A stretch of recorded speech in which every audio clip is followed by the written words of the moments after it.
In this video, I'm hoping to help out all of the parents, grandparents, significant others, or really anyone who is trying to purchase a LEGO set as a gift for the LEGO fan in their life. These tips apply to gifts for LEGO fans of any age, and my goal is to help you save money and avoid gifting the wrong set to that special someone. Without further ado, let's get into the tips.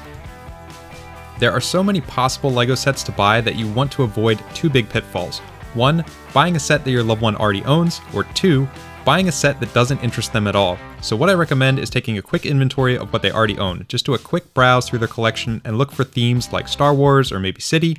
If they happen to keep boxes or manuals, you can type that number that appears on said box or manual into a site like brickset.com to get more details about it. You can use Brickset to research sets that have similar theming and may have been released at least in the last 2 to 3 years.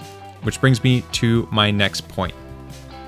Unless you are 100% sure that the LEGO fan in your life wants a very particular set, then I would avoid purchasing anything that has retired. Retired means that it's no longer in production and the only way to acquire it is from a third-party reseller. You want to avoid this because you'll typically end up paying way more for a set, sometimes double or triple the original price. Yikes, LEGO is already expensive enough, I don't want you guys doing this.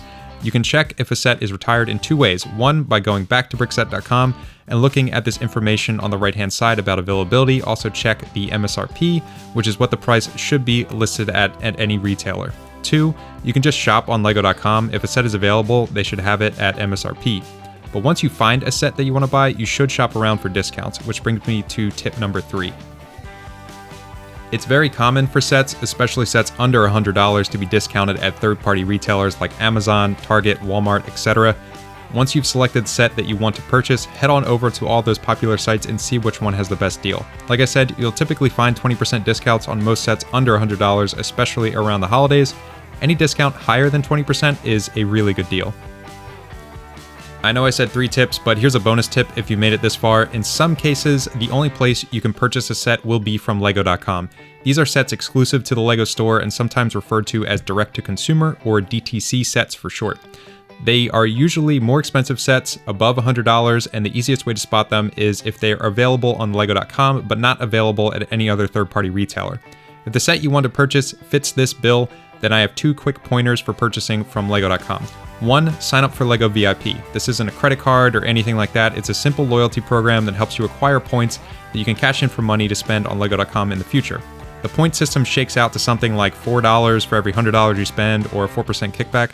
It's not great, but it's better than nothing.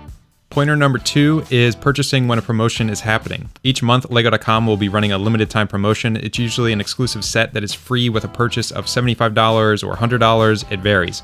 You can look for these promotions on the LEGO monthly calendar. The easiest way to find these is honestly just Googling LEGO store calendar with the month and year.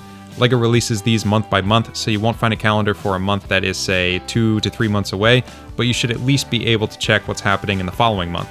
While promotions run all year, the best ones typically run in November, especially around Black Friday or Brick Friday as it's known in the LEGO world.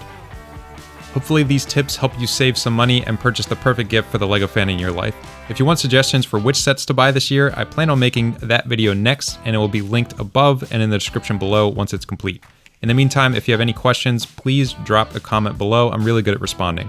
If you want more content like this, I highly recommend subscribing and giving this video a thumbs up. You can also check out our podcast. Just search for the Toy Talk Guys in your podcast app of choice, or click the link in the description below. Thanks for watching, and see you again next time.